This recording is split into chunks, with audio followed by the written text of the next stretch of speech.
Hello ඉතින් කොහොමද? ගෙදරදොර වැඩ කටයුතු ඉතින් කරලා දෙන්න කවුරුත් දෙන්නේ නෑනේ. තමන්ම ඒවා කරගන්න ඕනේ. හැබැයි ප්‍රශ්නේ තියෙන්නේ සමහර වෙලාවට ගෙදරදොරේ වැඩ කටයුතු කරගන්න අපි තුල උනන්දුවක් ඇති වෙන්නේ නෑ.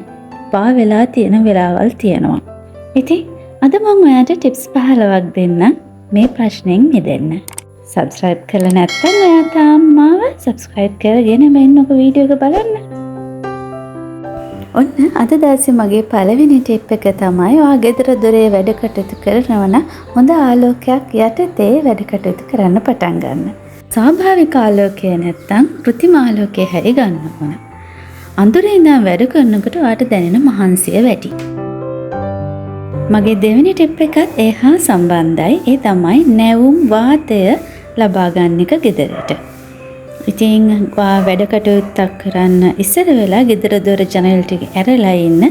ඔයා එච්චරම හිතුවේ නැති වුණත් ඒකෙන් ඔයා කරන්න යන වැඩ ටික බොහොම ලෙහෙසියෙන් පහසුවෙන් ඉක්මනට කරගන්න ඔයාට හිතට ලොකු ශක්තියක් දැනේවි. ඔන්න මගේ ඊළඟ ටිප් එක තමයි ගෙදර හැම විටකම වගේ සුවඳවත් කරන්න.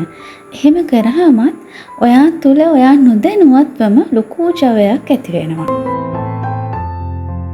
ඇහැට පේන්න තියෙන බඩු ප්‍රමාණය එහෙම නැත්නම් සැරසිලි පුළුවන් තරම් අවම කරගන්න. ඒකෙන් ඔයාගේ ගෙදර සාමකාමී පරිසරයක් ඇති වෙනවා. ඉතින් නොදැනුවත්වම ඒකෙන් ඔයාගේ මනස නිරවුල් වෙනවා. ඔන්න ඊළඟට මම කියන්න යන්නේ කෙනෙක් ඇති කරගන්නම ඕනේ පුරුදු ටිකක් ගැන. ඒ අතරින් පළවෙනි එක තමයි ඒ දේට ගැළපෙන නිශ්චිත ස්ථානයක් තියාගන්න. ඒ වගේම යම් භාණ්ඩයක් පාවිච්චි කරාට පස්සේ ඒක තිබුණු තැනම ආපහු තියන්න. ඒ වගේම හිස් අතින් ආපහු යන්න එපා. ඒ කියන්නේ හිතන්නකෝ ඔයා ශාලයට ගියා, කාමරයකට ගියා කියලා. එතනට අදාළ නොවන දෙයක් ඒ ස්ථානවල තියෙනවා නම් ඒ දේ අරගෙන එය තිබිය යුතු තැන ආපහු තියන්න. ඒ වගේම විනාඩි 2කට අඩුවෙන් කරන්න පුළුවන් වැඩක් තියෙනවා නම් ඒක නොකර ඉන්න එපා. ඒ වගේම හැම තිස්සෙම පර්ෆෙක්ට් වෙන්නම හිතන්නත් එපා. පර්ෆෙක්ට් වෙන එක හොඳයි. මමත් හරිම කැමති දෙයක්. ඒත් හැම වැඩක්ම තිතටම කරන්න ගියොත් අපිට වැඩ ඉවර කරන්න බැරි වෙනවා. හැබැයි සමහර වැඩ තියෙනවා හරියටම කරන්න ඕනේ දේවල්. ඒ දේවල් වලට ඔයා ඒ සඳහා කාලය වෙන් කරලා තවත් වැඩ තියෙනවා අපිට එච්චරම නීටකට කරන්න අවශ්‍ය නැහැ. වැඩේ කිරුණාම ඇති. ඉතින් ඒක ඔයා බුද්ධිමත්ව තීරණය කරලා මොන වැඩේටද ඔයා ලොකු අවධානයක් දීලා ඒ වැඩේ හරියටම කරන්න ඕනේ. කොයි වැඩේද සාමාන්‍යයෙන් කරලා ඉවර කරගන්න ඕනි කියලා තීරණය කරන්න. තවත් කියන්න ඕන දෙයක් තමයි කොයිම වෙලාවකවත් ඔයාගේ ගෙදරයි වෙනත් කෙනෙක්ගේ ගෙදරයි නම් සංසන්දනය කරන්න නම් එපා. හුඟක් වෙලාවට ඉතින් ඔයා දකින මේ වීඩියෝස් වලින් ඔයා දකින්නේ පිළිවෙල ලස්සන විතරක් වෙන්න පුළුවන්. නමුත් යථාර්ථය එහෙමත් නෙමෙයි. මගේ ගෙදරත් හැම තිස්සෙම බොහොම පිළිවෙලට නෑ. හැබැයි කන්ට්‍රෝල් කරගෙන තියාගෙන තියෙනවා.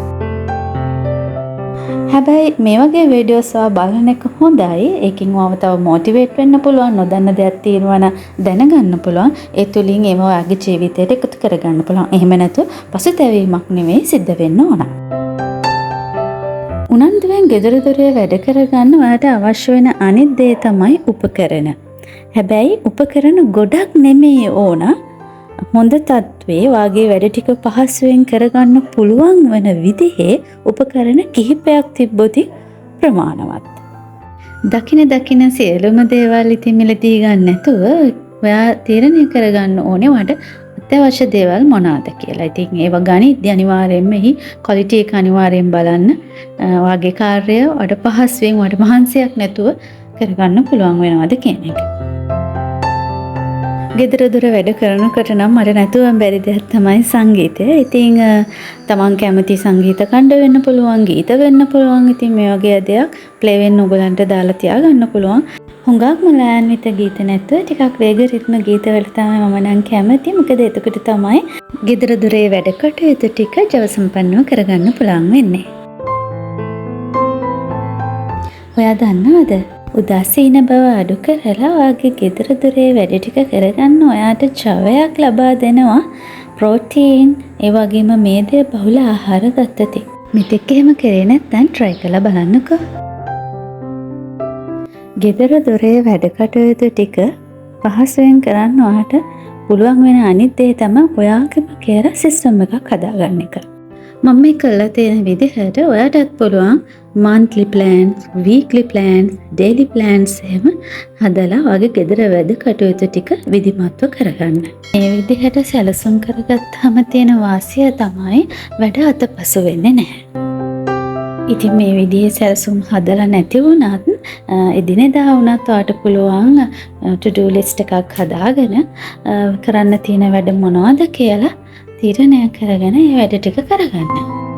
මේ විදිහේ සැලසුම් හදනකොට එහා සම්බන්ධ වෙන තවත් කරුණු ගොඩක් තියෙනවා. මම මගේ කලින් වීඩියෝස් වලින් ඒ ගැන කියලා තියෙනවා. බැලුවේ නැත්නම් ඒ වීඩියෝස් උත් බලන්න. අහස උසට වැඩ කන්දරාවත් කරන්න තිබ්බත් අනිවාර්යයෙන්ම සීමා සහිත වෙලාවක් ඒ සඳහා වෙන් කරගන්නත් අපි මතක තියාගන්නම ඕනේ. නැත්නම් මොකද වෙන්නේ? අපිටම එපා වෙනවා. ඉතින් මෙතෙන්දී ඔයාට කරන්න තියෙන වැඩ සඳහා ඔයාට වෙලාව වෙන් කර ගැනීමක් කරන්න පුළුවන්. ඒ සඳහා ඔයාට ටයිම් එකක් පාවිච්චි කරන්නත් පුළුවන්.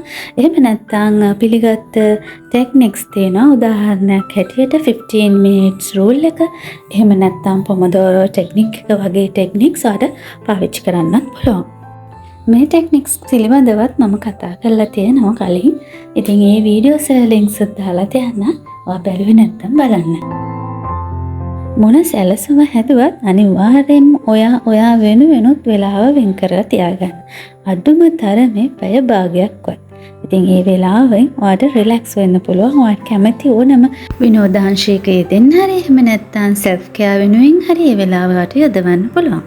තමන් වෙනුවෙන් යොදාගන්න මේ පුංචි වෙලාව ඔයා නොදැනුවත්වම ඔයාව රිෆ්‍රෙෂ් කරනවා.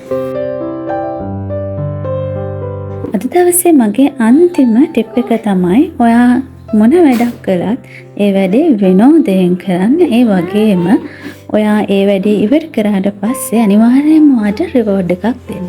එහෙම රිවෝඩ් එකක් තමන්ටම දී ගැනීම තුළින් ඔයා නොදැනුවත්වම ඔයා තුළ උනන්දුවක් ඇති වෙනවා. එහෙම වෙන්නේ අපි හැමෝම තුළ පුංචි දරුවෙක් ඉන්න නිසා. ඉතින් මෙන්න මේ පුංචි දරුවව සතුට කිරීම තුළින් අපිට පුළුවන් වෙනවා අපේ වැඩ කටයුතු බොහොම ජව සම්පන්නව කරගන්න. ඉතින් දැන් මේ ඔයා දකින්නේ ඔන්න ඒ විදිහට මං මාවම මොටිවේට් කරගන්න ඕනොනහම කරන එක විදිහක්. මෙන්න මේ විදිහට දවසේ මට කරන්න තියෙන වැඩ ටික මම පඩිපෙළක ආකාරයට මෙන්න මේ විදිහට ලියා ගන්නවා.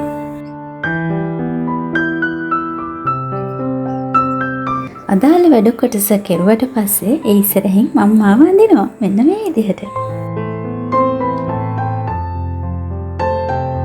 උඩම පඩිය මාව ඇඳදින් තමයි ඒ කියන්නේ එදාට අදාළ වෙන සියලුම වැඩ ටික සම්පූර්ණ වෙන්නේ. ඒ වගේම එදා දවසට අදාළ මට ටැග් ලැබෙන්නේ අන්න එතකොටයි.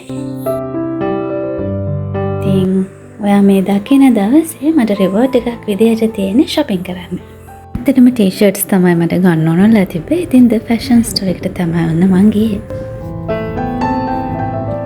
ඉතින් මේ ක්‍රමයම හරි එහෙම නැත්නම් ඔයාට ඔයාගේම ක්‍රමයක් හරි ඔයාට පාවිච්චි කරන්න පුළුවන්. ඔයාවම මොටිවේට් කරගන්න. මොකද හිතන්නේ අද වීඩියෝ එක ගැන? හොඳයි කියලා හිතනවා නම් ලයික් කරන්න, කමෙන්ට් කරන්න, යාළුවෝත් එක්ක ෂෙයා කරගන්න. ඒ වගේම ඔයා තාමත් මාව සබ්ස්ක්‍රයිබ් කරලා නැත්නම් සබ්ස්ක්‍රයිබ් කරන්නත් අමතක කරන්න එපා. ඉතින් එහෙනම් මගේ එන්න ඔයාට සුබ දවසක්.